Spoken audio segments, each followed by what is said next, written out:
میری بیوی آج بھی گیلری میں بیٹھی کپڑے دھو رہی تھی۔ آج کپڑے زیادہ تھے تو میں بھی اس کے پاس جا کر بیٹھ گیا۔ میں نے سوچا تھوڑی گپ شپ بھی ہو جائے گی اور اس کی مدد بھی ہو جائے گی، مگر وہ مجھے دیکھ کر گھبرا گئی۔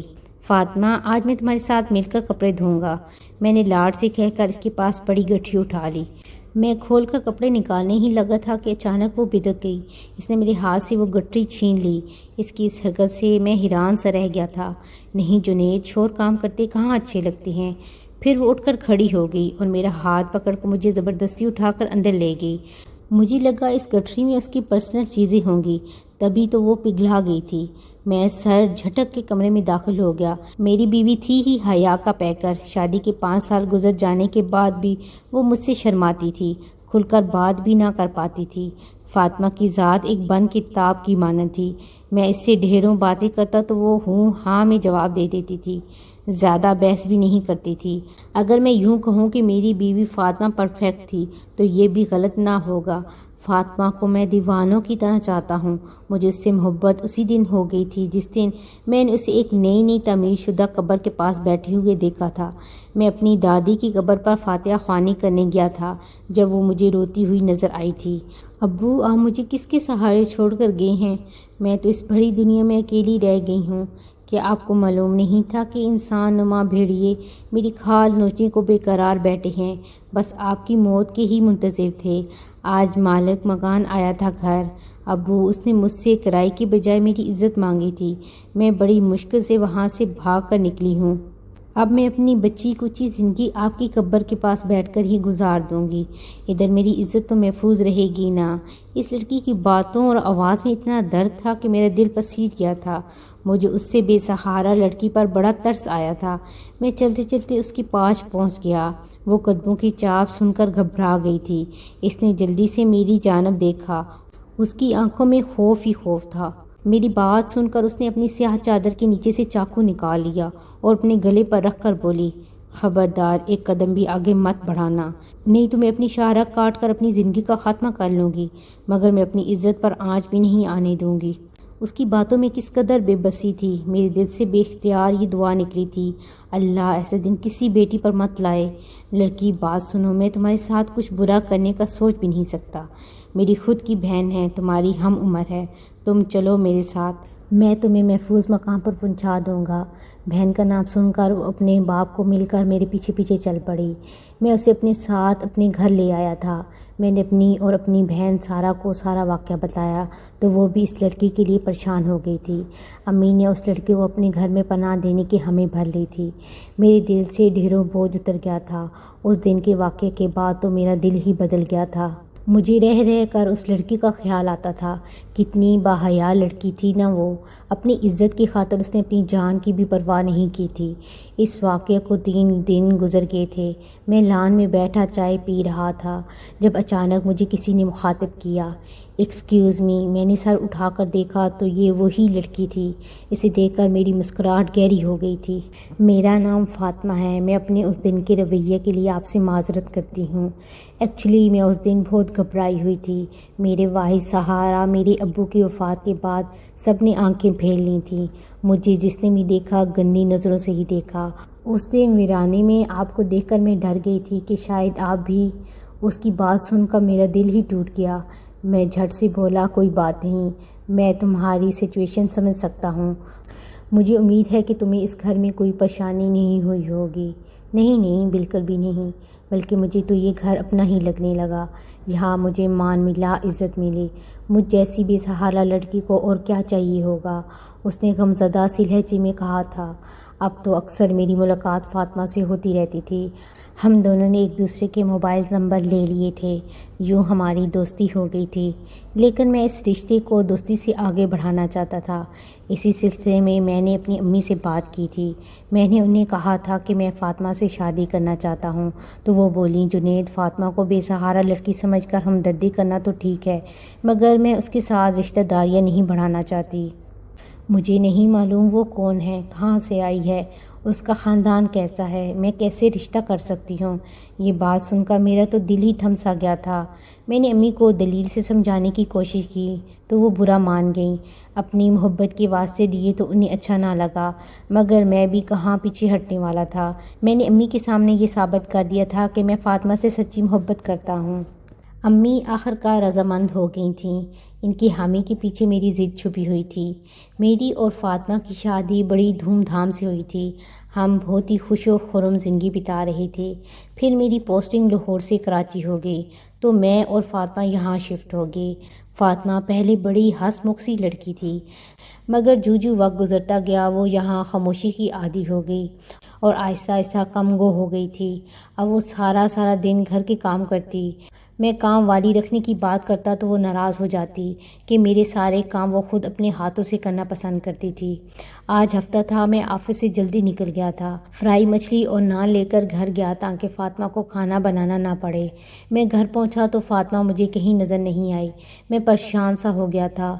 میں نے ادھر ادھر اس کو ڈھونڈا اور آوازیں لگائیں، مگر وہ نہ جانے کہاں چھپی بیٹھی تھی۔ آخر کار میں گیلری میں دیکھنے کے لیے فاطمہ کو گیا تو کپڑوں کا ڈھیر لگائے دھو رہی تھی۔ پاس ہی کپڑوں کی گٹھی بھی پڑی تھی۔ میں اس کو یوں مگن دیکھ کر شدید بدمزہ ہو گیا تھا۔ یہ بھی کیا بات ہوئی کہ بیوی ہر وقت کپڑے دھوتی ہی ملے۔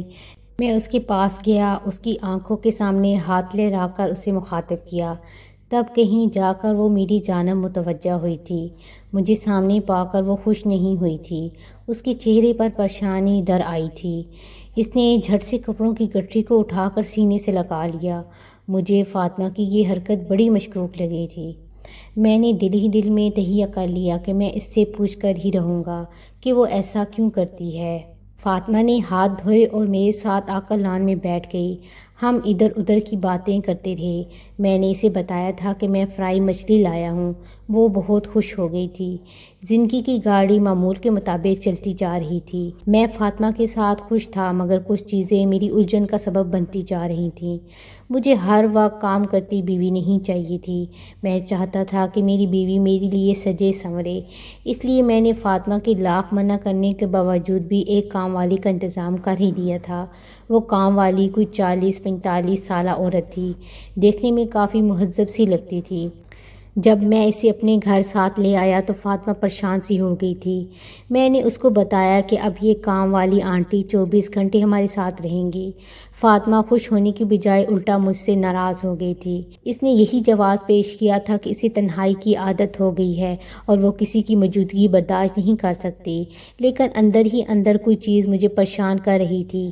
میں جاننا چاہتا تھا کہ آخر فاطمہ ہے کون، وہ سارا دن گھر میں کیا کرتی ہے۔ میں نے آنٹی کو پہلے ہی یہ سب بتا دیا تھا اور ان کو فاطمہ کی جاسوسی کرنے کے الگ سے پیسے دیتا تھا۔ کام کے تیسرے دن آنٹی نے مجھے سب اوکے کی رپورٹ دے دی تھی، مگر نہ جانے کیوں میں مطمئن نہیں ہوا تھا۔ میرے دل میں گرہ سی لگی ہوئی تھی۔ میں نے نوٹ کیا تھا کہ آنٹی کے آ جانے کے بعد فاطمہ اب بہت زیادہ اداس رہنے لگی۔ میں نے فاطمہ سے پوچھا تو اس نے بنا کسی لگی لپٹی کے صاف بتا دیا تھا کہ جنید، مجھے کپڑے دھونا بہت پسند ہے۔ میں نہیں چاہتی کہ وہ آنٹی آپ کے یا میرے کپڑوں کو ہاتھ بھی لگائے۔ آہا، فاطمہ نے یہ کیا کہہ دیا تھا؟ میرا سارا شک ہی فاطمہ کی اس گٹھری کی جانب تھا۔ اب میرے شک کو پرواز مل گئی تھی، جو میں نہیں چاہتا تھا۔ میں نے فاطمہ سے کہہ دیا کہ آج سے وہ کپڑے خود سے دھو لیا کرے، باقی کے کام وہ آنٹی کر لیا کریں گے۔ فاطمہ کی خوشی کا کوئی ٹھکانہ ہی نہیں رہا تھا۔ اب ایک بار پھر فاطمہ کی روٹین پہلے جیسی ہو گئی تھی۔ میں آفس سے تھکا ہوا گھر آتا تو مجھے فاطمہ گیلری میں بیٹھی کپڑے دھوتی ہوئی ملتی۔ مجھے گھنٹوں اس کا انتظار کرنا پڑتا۔ وہ آتی، مجھ سے چند بول پیار کی بولتی، مجھے اپنے ہاتھوں سے کھانا کھلاتی تو میں پگھل جاتا۔ ایک دن شام کو میں اور فاطمہ لان میں بیٹھے چائے پی رہے تھے، جب مجھے چوکیدار نے بتایا کہ میرا دوست سلیم آیا ہے جو فاطمہ سے ملنا چاہتا ہے۔ اس کی بات سن کر مجھے حیرت ہوئی۔ میں نے فاطمہ کی طرف دیکھا تو اس نے لا علمی کا مظاہرہ کیا۔ میں نے چوکیدار کو کہا کہ وہ سلیم کو یہیں لان میں لے آئے۔ سلیم لان میں آیا تو اس کی حالت ابتر سی تھی۔ میں اس کو دیکھ کر حیرت زدہ سا رہ گیا۔ بکھرے بال، اجڑا حلیہ۔ میں جلدی سے اٹھ کر سلیم کی جانب بڑھا۔ اس نے مجھے گلے سے لگا لیا اور پھوٹ پھوٹ کر رونے لگا تھا۔ میں نے اسے کرسی پر بٹھایا اور وجہ دریافت کی تو وہ بولا جنید یار میں بھابھی کے پاس آیا ہوں۔ پھر وہ فاطمہ سے مخاطب ہوا، بھابھی آپ کو فاریہ کا پتہ ہے وہ کہاں گئی ہے؟ آپ کی اور اس کی تو بہت گہری دوستی تھی نا، وہ کل رات سے غائب ہے۔ میرا بیٹا ماں کے لیے رو رو کر دیوانہ ہو گیا ہے، مجھے وہ کہیں سے بھی نہیں ملی۔ اس نے خط میں صاف صاف لکھا ہے کہ اس کی دوستی موبائل پر ایک لڑکے کے ساتھ ہو گئی تھی، وہ اسی کے ساتھ چلی گئی ہے۔ اس خط میں خلا کے نوٹس بھی ہیں، مگر یہ ماننے کو تیار ہی نہیں کہ وہ میرے ساتھ ایسا بھی کر سکتی ہے۔ میری اور اس کی تو لو میرج ہوئی تھی، پھر وہ مجھے چھوڑ کر کیسے جا سکتی ہے؟ میں نے دیکھا تو فاطمہ کا رنگ زرد پڑ چکا تھا۔ میں نے اور فاطمہ نے سلیم کو سمجھا بجھا کر واپس بھیج دیا تھا۔ اس کے جانے کے بعد میں نے فاطمہ سے پوچھا تھا کہ اگر اسے کچھ بھی معلوم ہے تو وہ مجھے سب سچ بتا دے، مگر میری بات سن کر وہ پھوٹ پھوٹ کر رو دی تھی۔ اس نے کہا میرا یقین کریے مجھے نہیں معلوم فاریہ کہاں چلی گئی ہے۔ فاطمہ کے اس رویے نے مجھے جھنجھوڑ ڈالا تھا۔ اگر فاریہ کہیں چلی بھی گئی تھی تو اس میں ایسی کیا بات تھی جو فاطمہ اتنا گھبرا گئی تھی؟ اس کی رنگت کیوں زرد پڑ چکی تھی؟ وہ کیوں رو رہی تھی؟ نہ چاہتے ہوئے بھی مجھے فاطمہ پر شک ہونے لگا تھا۔ اس شک کی ایک وجہ یہ بھی تھی کہ پورے کراچی میں فاطمہ کی بس ایک ہی دوست تھی اور وہ بھی فاریہ ہی تھی۔ فاطمہ کے آگے پیچھے تو کوئی تھا بھی نہیں۔ اس نے فاریہ کے گھر کو ہی اپنا میکہ سمجھا ہوا تھا۔ آخر خربوزہ خربوزے کو ہی دیکھ کر رنگ پکڑتا ہے۔ کیا پتہ فاریہ کے بعد اب فاطمہ بھی کہیں جانے والی ہو۔ ارے نہیں، ایسا نہیں ہو سکتا۔ میں خود ہی فاطمہ پر شک کرتا اور خود ہی فاطمہ کو اس شک سے باعزت بری کر دیتا۔ میں شدید مشکل دور میں سے گزر رہا تھا۔ میں نے کام والی آنٹی کو فاطمہ کی کڑی نگرانی رکھنے کو کہہ دیا تھا۔ میں پریشان تھا تو فاطمہ سے زیادہ بات چیت نہیں کرتا تھا، لیکن میں نے نوٹ کیا تھا کہ وہ بھی مجھ سے دور دور رہتی تھی۔ خیر 4 دن بعد مجھے آنٹی نے رپورٹ دی کہ فاطمہ کا کردار مشکوک ہے۔ یہ بات سن کر میرا دل دھڑکنا بھول گیا تھا۔ یہ کیسے ہو سکتا ہے کہ میری فاطمہ، اس کا کردار مشکوک ہو؟ اگر مجھ میں کسی قسم کا عیب نہ ہوتا تو پوری کائنات بھی فاطمہ کے خلاف گواہی دیتی تو میں تب بھی اس کی گواہی جھٹلا دیتا، مگر اب معاملہ الٹا تھا۔ حالات ہی ایسے بن چکے تھے کہ مجھے فاطمہ پر شک کرنا ہی پڑا تھا۔ میں نے آنٹی کو صاف صاف کہہ دیا تھا کہ وہ فاطمہ پر مزید گہری نظر رکھے۔ انہوں نے مجھے انتظار کرنے کا کہہ دیا تھا۔ اگلے 7 دن وہ خاموش ہی رہی تھیں۔ ایک رات میں کمرے سے باہر پانی پینے کے لیے نکلا تو میں نے لانچ میں آنٹی کو نماز پڑھتی ہوئے دیکھا۔ میں ان کی جانب بڑھا، نماز ختم ہونے کا انتظار کرتا رہا۔ جب انہوں نے سلام پھیرا تو میں ان سے مخاطب ہوا، آنٹی آپ جس اللہ کی عبادت کرتی ہیں اسی کا واسطہ دے کر پوچھ رہا ہوں کہ مجھے سب سچ سچ بتا دیں، مجھے اس پریشانی سے نجات دلا دیں۔ آنٹی روتے ہوئے بولی، بیٹا میں اسی اللہ کے ڈر سے اب تک خاموش تھی۔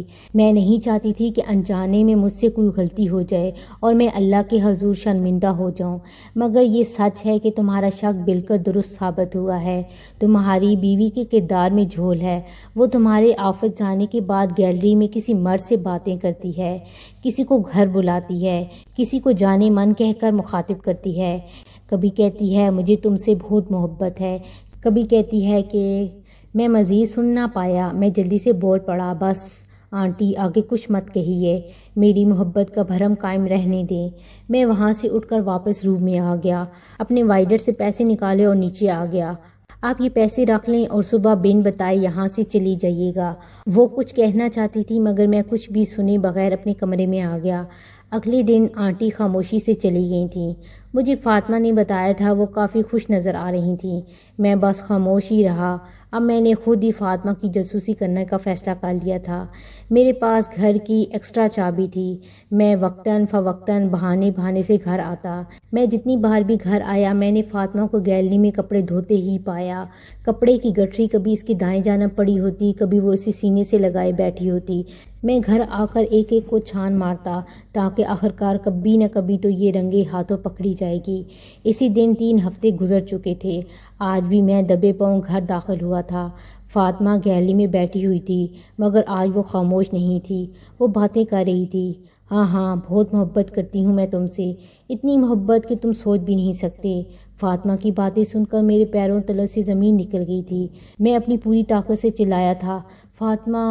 وہ مجھے دیکھ کر گھبرا گئی تھی۔ وہ جلدی سے اٹھی اور کپڑے کی گٹھری واشنگ مشین میں پھینک کر مجھے خوف سے دیکھنے لگی تھی۔ میں نے پوری گیلری چھان ماری تھی مگر وہاں کوئی مرد موجود نہ تھا۔ میں آگے بڑھ کر اسے ہاتھ سے کھینچتا ہوا کمرے میں لے آیا تھا۔ میں نے اس کے منہ پر تھپڑوں کی برسات کر دی تھی۔ بے حیا، بے وفا، تمہیں ذرا شرم نہیں آئی؟ میری آنکھوں میں دھول جھونکتے ہوئے، میں نے تم سے کتنی محبت کی اور تم نے مجھے کیا دیا؟ دھوکہ۔ فاطمہ رو رہی تھی، میں بھی رو دیا۔ میں نے اسے ہاتھ سے پکڑ کر گھر سے نکال دیا اور گھر کا دروازہ بند کر لیا۔ پھر دروازہ بند کر کے میں وہیں زمین پر بیٹھ کر میں زہروں قطار روتا رہا۔ کاش ایسا نہ ہوتا، کاش فاطمہ بے وفا نہ نکلتی، میری سانس بند ہو جاتی مگر فاطمہ ایسی نہ نکلتی۔ میں روتا جا رہا تھا، اب تو رونا نصیب میں ہی لکھا گیا تھا۔ میری حالت بھی سلیم جیسی ہو گئی تھی، بس فرق اتنا تھا کہ فاریہ بھابھی خود گئی تھی اور فاطمہ کے جانے سے پہلے ہی میں نے اسے اپنی زندگی سے نکال دیا تھا۔ میں سارا دن گھر سے باہر رہتا، رات گئے لوٹتا، مجھے اپنا ہی گھر اجنبی لگتا تھا، مجھے میرا ہی گھر کاٹ کھانے کو دوڑتا تھا۔ وقت گزرتا چلا گیا، میں بہت تلخ ہوتا جا رہا تھا، کسی سے سیدھے منہ بات تک نہ کرتا تھا۔ میں نے لوگوں سے ملنا جلنا چھوڑ دیا تھا۔ میری بہن سارا کی کال آئی تھی، اس نے فاطمہ کا ذکر کیا تو میں نے فون کاٹ دیا۔ میں چاہتا ہی نہیں تھا کہ اپنے کانوں سے میں اس بے وفا کا نام بھی سنوں، لیکن جب اسے بے وفا کہتا تھا تو میرا دل کیوں کانپتا تھا؟ وہ بے وفا نہیں تھی تو کس کے ساتھ محبت کے دعوے کرتی تھی؟ میں بہت الجھا ہوا تھا۔ میرے خوابوں میں وہ نظر آتی، وہ میرا گریبان پکڑ کر مجھ سے حساب مانگتی تو میں پریشان سا ہو جاتا تھا۔ میرے سر میں شدید درد رہنے لگا تھا، مجھے چکر آنے لگے تھے۔ ایک دن میں آفس کی سیڑھیوں سے چکرا کر گر گیا تھا، مجھے اسپتال لے جایا گیا۔ ڈاکٹرز نے بتایا کہ شدید ذہنی الجھن کی وجہ سے میرا نروس بریک ڈاؤن ہو گیا تھا۔ ان حالات میں مجھے کسی اپنے کی ضرورت تھی۔ نہ چاہتے ہوئے بھی میں نے سارا کو کال کر کے اپنے پاس بلا لیا تھا۔ وہ اپنے 6 ماہ کے بیٹے کو لے کر میرے گھر آ گئی تھی۔ وہ کچھ بھی پوچھے بنا میرا خیال رکھتی تھی، مجھے باتوں میں مصروف رکھتی تھی، اپنا بچہ لا کر میرے پاس لٹا دیتی۔ اس بچے سے بھی میرا کافی دل بہل جاتا تھا۔ ایک رات مجھے فاطمہ پھر خواب میں نظر آئی تھی، وہ رو رہی تھی۔ میری آنکھ کھل گئی، میں بھی رو دیا۔ روتے روتے مجھے نہ جانے کیا ہو گیا، میں نے کمرے میں توڑ پھوڑ شروع کر دی۔ سارا بھاگ کر میرے پاس آئی، اس نے مجھے سہارا دے کر صوفے پر بٹھا دیا، پانی پلایا اور بولی، بھائی آج وقت آ گیا ہے، مجھے سب سچ بتا دیں، دل کا بوجھ ہلکا کر لیں۔ میں بھی کسی اپنے کے سننے کا منتظر تھا۔ میں نے شروع سے آخر تک ساری بات اسے بتا دی تھی۔ میں نے سارا کو بتا دیا تھا کہ میری فاطمہ مجھے چھوڑ کر چلی گئی ہے۔ وہ میری باتیں سن کر بالکل بھی حیران نہیں ہوئی تھی۔ وہ بولی، بھائی فاطمہ آپ کے ساتھ بے وفائی کیوں کرے گی؟